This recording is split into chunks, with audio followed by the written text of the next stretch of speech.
Bipolarity का next topic और एक बहुत इंपॉर्टेंट टॉपिक आता है शॉक थेरेपी। ना जब हम शॉक थेरेपी की बात करते हैं तब हम इकोनॉमी में उस टाइम की बात करते हैं जब यूएसएसआर की जो कंट्रीज़ थी वो एक ट्रांजिशन के फेज़ में आ गई थी, जिसको हमने शॉक का नाम दिया। ना इस शॉक की थेरेपी किस तरह से हुई, यानी कि इस शॉक से यूएसएसआर की कंट्रीज़ को किस तरह से बाहर निकाला गया, हम उसके बारे में यहाँ पर पढ़ते हैं। ना सबसे पहले हम समझेंगे कि शॉक थेरेपी था क्या।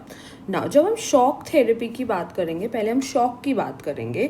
ना ये जो ट्रांजिशन आया था from a socialist government to a capitalist government, यानी कि जब सोशलिस्ट या कम्युनिस्ट सिस्टम के अंदर सब कुछ जो था वो गवर्नमेंट के कंट्रोल में था, चाहे वो प्रोडक्शन हो, प्राइसेस हो, इंडस्ट्रीज हो या ट्रेड हो, ये सब कंट्रोल गवर्नमेंट के हाथ में था। नाउ अब गवर्नमेंट के डिसअपियर होने के बाद, या फिर कम्युनिस्ट गवर्नमेंट के डिसअपियर होने के बाद, now they had to change their economy drastically, and especially they had to introduce market forces in their economy.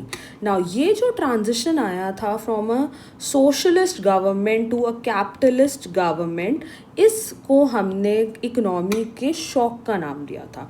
ना जब हम इसकी थेरेपी की बात करते हैं तो ये थेरेपी आती है आपकी वर्ल्ड बैंक और आईएमएफ की तरफ से।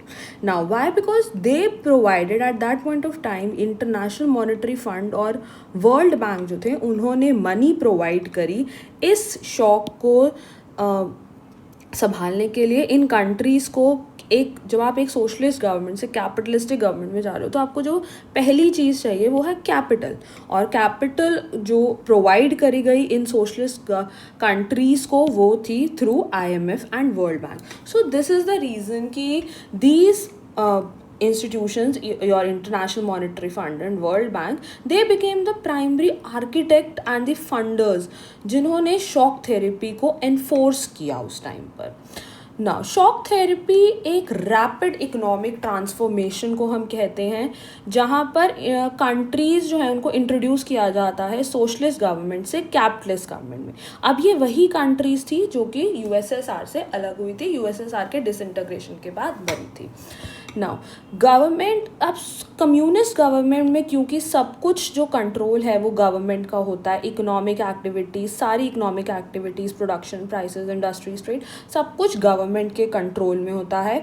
और इसके कोलैप्स के बाद they had to adopt a market based economy, जैसे कि वेस्टर्न कंट्रीज़ में ऑलरेडी चल रही थी, so they had to adopt that system.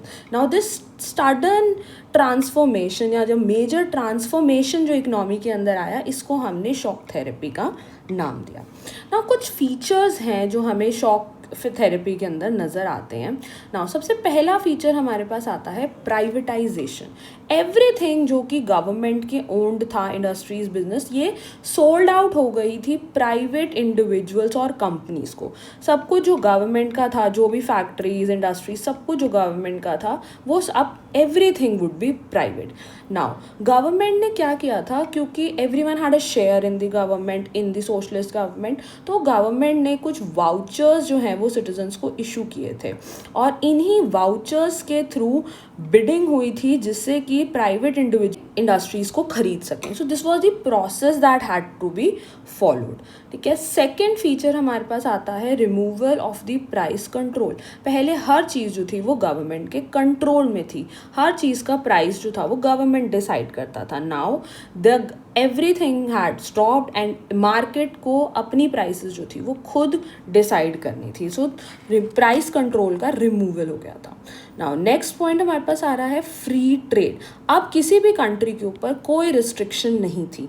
अब every country was doing imports and exports, और वेस्टर्न कंट्रीज से, स्पेशली यूएसए से, दे वर buying their products and they were selling their products. They were free to do that. ना उसके बाद reduction in the state control, government का role बहुत ज़्यादा कम हो चुका था इंडस्ट्रीज़ के अंदर और इकोनॉमी के अंदर। Even quality of products, prices of product, state का अब कोई कंट्रोल इसके ऊपर नहीं रहा था।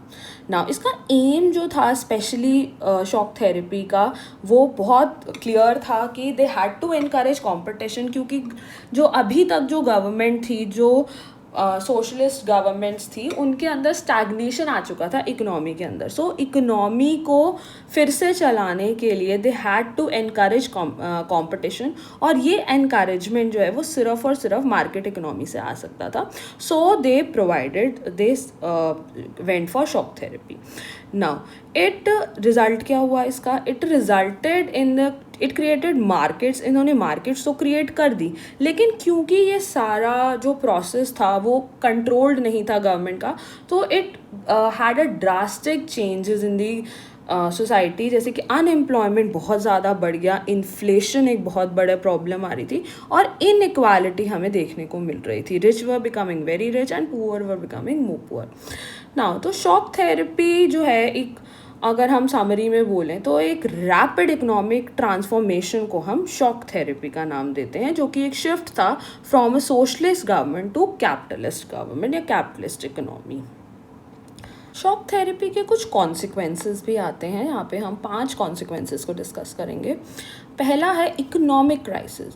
नाउ गवर्नमेंट्स ने बहुत ज़्यादा इकोनॉमिक क्राइसिस को देखा. जो वैल्यू थी, स्पेशली रशिया की जो वैल्यू थी, रूबल जो उनकी करेंसी थी, वो बहुत फास्ट फेस पे वो डिक्लाइन हुई थी, बहुत जल्दी वो गिर गई थी.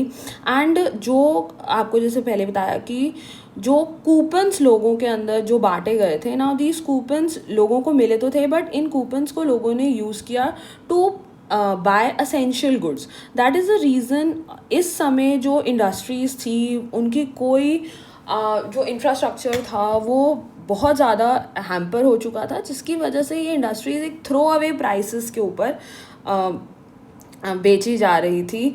नाउ इंडस्ट्रीज़ जो है हाईली अंडर वैल्यूड थी, और इसी वजह से हम इस फिनोमेना को हमने largest garage sale in the history का भी नाम देते हैं. नाउ इसी के साथ साथ सेकेंड कॉन्सिक्वेंस आ रहा था कि अनएम्प्लॉयमेंट बहुत ज़्यादा बढ़ चुकी थी. नाउ अब जैसे कि पहले 100% एम्प्लॉयमेंट सोवियत सिस्टम के अंदर दी जाती थी, अब गवर्नमेंट इंडस्ट्रीज़ के पास चॉइसेस थी कि वो जिसको चाहते थे वो उसको जॉब पे रखते थे. So that was the reason कि इतनी इंडस्ट्रीज़ भी नहीं बची थी कि हर एक को एम्प्लॉयमेंट दी जा सके, बिकॉज इंडस्ट्रीज़ ऑलरेडी ख़त्म हो गई थी. तो इतनी इंडस्ट्रीज़ ख़त्म होने के बाद, बंद होने की वजह से एक अनएम्प्लॉयमेंट जो था वो कंट्रीज़ के अंदर बहुत ज़्यादा हमें देखने को मिल रहा था. इनइक्वालिटीज़ बहुत ज़्यादा आ रही थी इस कंट्रीज़ के अंदर. एक डिफरेंस बहुत ज़्यादा था वेल्दी और पुअर लोगों के. पॉवर्टी जो थी बहुत ज़्यादा बढ़ चुकी थी कंट्रीज़ के अंदर. मोस्ट ऑफ द पीपल जो थे, कई जो वेल्दी लोग थे, उन्होंने कंट्रीज़ को छोड़ दिया था, वो दूसरी कंट्रीज में जाके सेटल हो गए थे. और जो लोग वहाँ पर रह रहे थे जो कि ऑलरेडी बॉर्डर लाइंस पर थे, वो बिल्कुल ही पॉवर्टी लाइन के भी नीचे आ गए थे. नाउ फोर्थ हमारे पास आ रहा है कि वेलफेयर सिस्टम डिक्लाइन हो गया था, क्योंकि वेलफेयर सिस्टम टोटली गवर्नमेंट का था. हेल्थ, एजुकेशन और हर सारी सोशल बेनिफिट्स जो थे वो गवर्नमेंट के थे.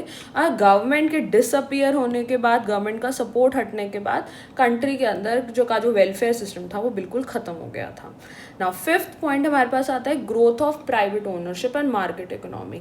नाउ मार्केट जो थी उसको बहुत ज़्यादा एनकरेज किया जा रहा था. स्टेट ओन्ड इंडस्ट्रीज़ जो थी उनको ट्रांसफ़र किया जा रहा था प्राइवेट हैंड्स के अंदर, एंड इकोनॉमी जो है वो शिफ्ट हो रहा था उसका सोशलिस्ट इकोनॉमी से एक कैपिटलिस्ट इकोनॉमी की तरफ. Now these were your main consequences जो हमें देखने को मिले शॉक थेरेपी के अंदर. तो ultimately shock therapy most of the country, USSR की जो कंट्रीज थी, जो सोशलिस्ट कंट्रीज थी, they had to go through this phenomena. Countries जो थी वो सोशलिस्ट, जब उन्होंने ट्रांजिशन किया फ्रॉम सोशलिज्म टू कैपिटलिज्म, तो हमें हर कंट्री के अंदर ये जो डिफरेंस है, ये जो शॉक थेरेपी का जो फेज़ है वो हमें देखने को मिला था.